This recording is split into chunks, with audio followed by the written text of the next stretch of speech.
Avant la guerre d'Algérie, eh bien, la France était dans une situation calme, 6 ans ou 8 ans après la guerre précédente. Mais par contre, il y avait des agitations dans les colonies et ceci a débouché en Algérie sur ce qu'on appelait la guerre de l'indépendance.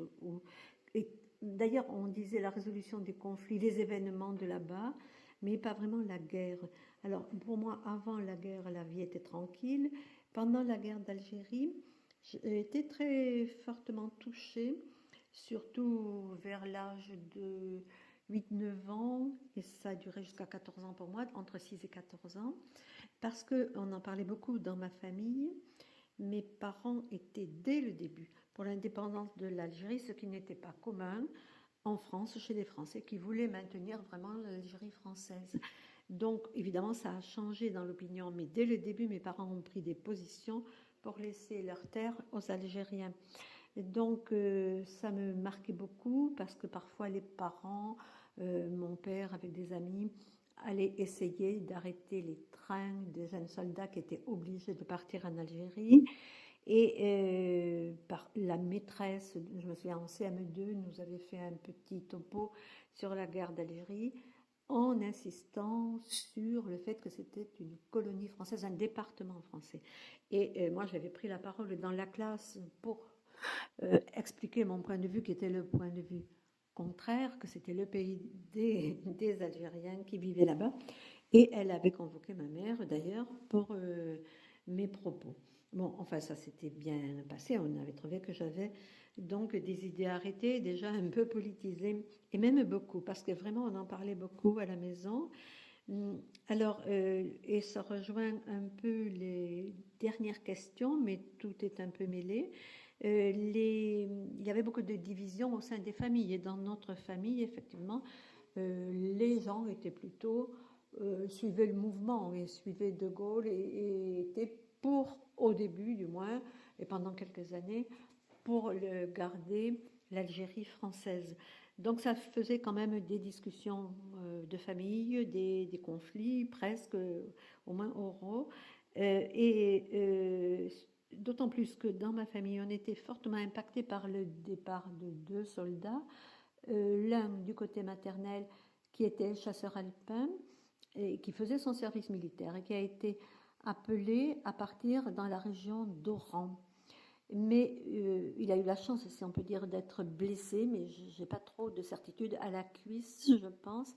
Et donc on l'a rapatrié dans un hôpital militaire en France et ensuite à Albi, chez mes grands-parents, où il vivait, puisqu'il était encore jeune homme. Et du coup, avant son arrivée, mes grands-parents étaient toujours dans l'angoisse de l'accident ou de la mort.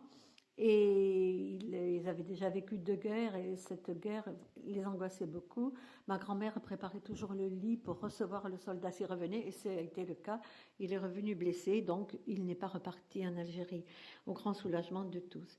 Et ensuite, du côté paternel, mon plus jeune oncle aussi a été, mais alors lui, il était plus âgé, donc il avait déjà fait son service militaire et on a rappelé ces jeunes gens qui avaient déjà fait leur service militaire, on les a rappelés pour, disons, maintenir une œuvre de pacification en Algérie. Il est parti aussi et lui, il a fait son temps.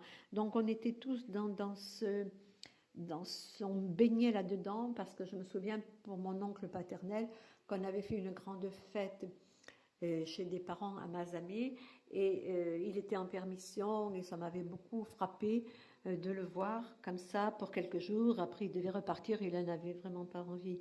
Voilà, donc oui, les familles étaient impactées, plus ou moins évidemment selon l'âge des jeunes garçons qui étaient appelés.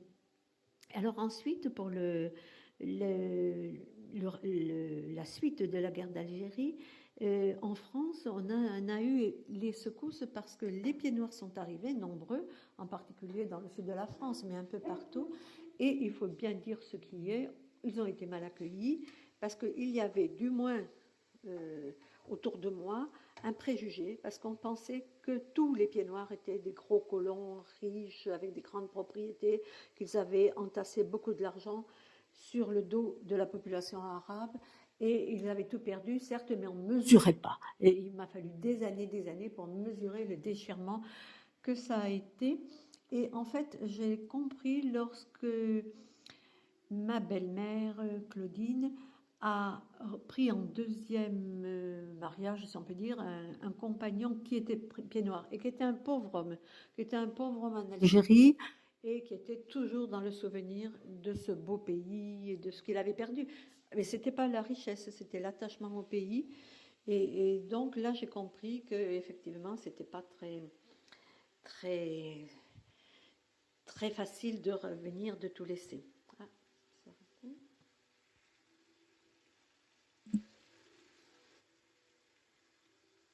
Voilà, donc j'espère qu'il n'y a pas eu de coupure parce que j'ai l'impression que mon téléphone a fait des coupures. Donc j'ai dit que les pieds noirs ont été mal accueillis parce qu'on avait des préjugés contre les crocolons.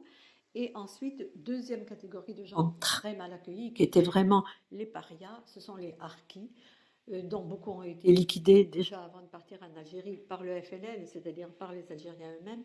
Et ensuite, en France, on n'a pas su qu'en faire. Beaucoup de harkis ont été laissés sur les ports en Algérie. On les a repoussés des camions lorsqu'ils essayaient de monter avec les Français. Et là, en France, on les a parqués dans des camps. Et ce n'est que maintenant, on peut dire. Il a fallu vraiment beaucoup de temps pour qu'on reconnaisse tout ce qu'ils avaient fait pour l'armée française et pour la France. Voilà, j'espère que tout cela t'éclairera. Mamie.